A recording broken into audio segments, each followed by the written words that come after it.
طبعا مش عارف اقول ايه خالص، بما ان اخر فيديو تقريبا نزل هنا كان من سنة تقريبا او حاجة. بس خلينا نقول ان القصة المختصرة ان انا رجعت هنا اعمل فيديوهات. طيب ايه الهدف؟ ان انت ترجع تعمل فيديوهات تاني، او انت عايز ايه من الفيديوهات اللي انت ترجع تعملها دي؟ انا عن نفسي فكرت ان انا لو هرجع اقدم حاجة فانا عايز اقدم حاجة مختلفة. ايه هي الفلوجز. طيب انت تعمل فلوج عامة، بالنسبة لنا الموضوع صعب.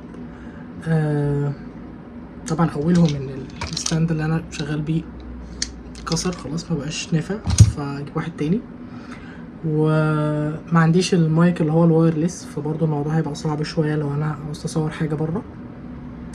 لكن لو ما كنتش عملت الفيديو ده ما كنتش هعمل اي حاجه، فقلت ان انا هبتدي كده، وان شاء الله الفيديوهات الجايه هتبقى احسن. طيب الفكره برضو من الفلوجز ان هي يعني بسيطه شويه في الايديت، في المونتاج بتاعها، فبالتالي انا الفتره الجايه اصلا مش هبقى فاضي قوي، في نفس الوقت مش عايز اقطع. فحسيت اللي هو لا، طيب لو ان انا اعمل فلوجز، او ان انا هعمل فلوج مثلا الايديت بتاعه مش هيبقى اقوى حاجه بس هستمر فيه، هيبقى احسن بكتير من ان انا هعمل فيديوهات تعليميه بس متقطعه على كل فتره. فبالنسبه لي الفلوج هيبقى عامل ازاي؟ هو ببساطه ان انا الفتره اللي فاتت دي كنت مهمل في جسمي جدا، كنت باكل كتير قوي، وانا حرفيا باكل كتير. كنتش بتمرن كتير، يعني اوقات كنت بقطع. بس قلت لو انا هرجع اعمل فلوج فانا هعمل فلوج عن ازاي انت ممكن ترجع جسمك من مرحله وحشه يعني لحد ما حاجه كويسه، عن طريق فلوجز، او عن طريق ان انت كل فيديو بتحاول ان انت تشوف او توري الناس تجربه مختلفه. يعني مثلا اليوم بتاعي هيبقى فيه مثلا ممكن ادفايس معينه عن التمرين او عن النيوتريشن، حاجه انا بعملها في يومي عامه. هيبقى في فيديوهات للتمرين جوه الجيم، طبعا معرفش اصلا ممكن اتكلم في مايك ساعتها هناك ولا لا، بس على الاقل هيبقى فيه فوتج للتمرين. الفيزيك ابديت، الميزان، هيبقى فيه كذا حاجه. وممكن اعتبر دي بمقام ان هي سلسله اي حد ممكن يتابعها بعدين هيبقى عارف ان هو ممكن يوصل لحاجه لو بس ابتدى. عامه اللوكيشن ده، دي الاوضه اللي انا بقعد فيها. اي فلوج بعد كده مش هخرج بره الاوضه دي وبره الجيم. مش عارف الصراحه، يبقى في اماكن تانية ممكن اروح اصور فيها ولا لا، بس دي اغلب الحاجات يعني، او دي اغلب الاماكن. كنت بفكر ان انا ما اخليش الموضوع بس عن الجيم والتمرين والدايت وكل الكلام ده، على قد ما فكرت برضو اللي هو لو انا بعمل حاجه في يومي انا شايف ان هي ممكن تفيد حد، ممكن اشاركها. يعني بتعلم حاجه جديده، بذاكر حاجه جديده، بدور على شغل جديد. لو انا شايف ان انا ممكن ابقى اعمل حاجه زي كده ممكن حد يستفاد بيها، ممكن اصورها. فبالتالي ممكن ما تنحصرش قوي في حته البودي بيلدينج بس يعني. بس وبما ان دي اول بدايه فيعني هي مش مبشره قوي بمسكه الكاميرا اللي انا ماسكها دي، بس لحد ما اظبط الدنيا. الصبح ان شاء الله هحاول ان انا اروح الجيم، احاول اصور فوتج. برضو مش متوقع ان الفيديوهات تبقى اقوى حاجه بسبب طبعا المايك والستاند هيأثروا معايا جامد، بس هحاول برضو اظبط الدنيا. الميزان بتاعنا بكره هيبقى عامل ازاي؟ طبعا ممكن ميبقاش احسن حاجه، لان الساعه دلوقتي 4، ف4 الفجر دي انت تنام وتصحى بدري. الميزان طبعا هيبقى ضارب. طبعا في شويه حاجات هنشرحها، او في شويه حاجات هتلاقيها بديهيه جدا او هي بتحصل معايا حد. طبعا فيزيك ابديت، طبعا كل الكلام ده ان شاء الله هيبقى موجود في الفيديو ده. دي الانترو، هي انترو كبيره شويه بس عشان اوضح الدنيا بعد كده هتبقى عامله ازاي. وان شاء الله ما اعملش ايديت كتير، لان انا اصلا بصور فلوجز عشان ما اعملش ايديت كتير، او ما منتجش كتير. مش همنتج كتير، حتى دي مش همنتجها. فبس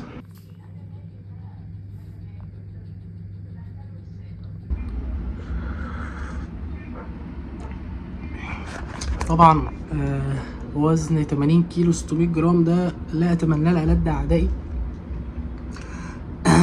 خصوصا بعد انا ما كنت في السبعينات وكده. بس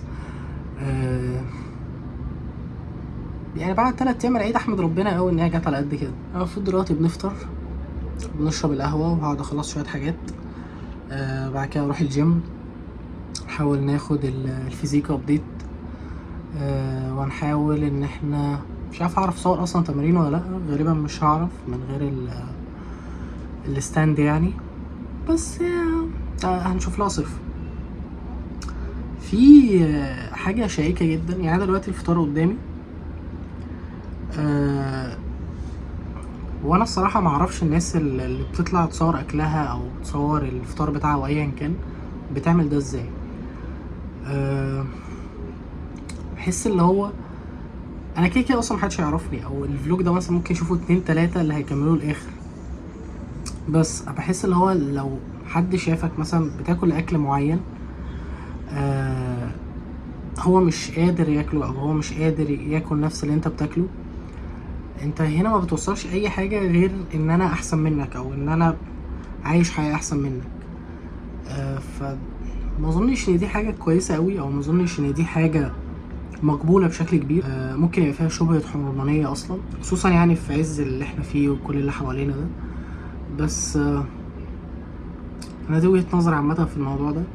ما اظنش ان انا ممكن يجي عليا وقت اصور الاكل بتاعي، او اصور انا بعمل ايه، خصوصا في حتة الاكل. ممكن اقول نيوتريشن، ممكن اقول انا ماشي على ايه، بس ما اصورش انا باكل ايه. في نفس الوقت انا باكلش حاجة اللي هي برضو يعني ما بفطرش ستيك يعني، بس المبدأ نفسه انا شايف ان هو مش احسن حاجة يعني. بس هخلص الفطار والقهوة نطلع على الجيم.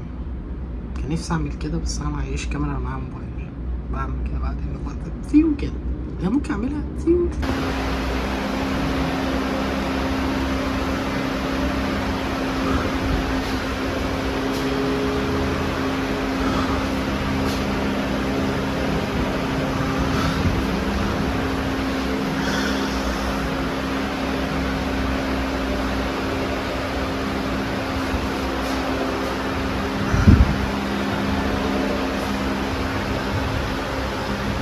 ماشي.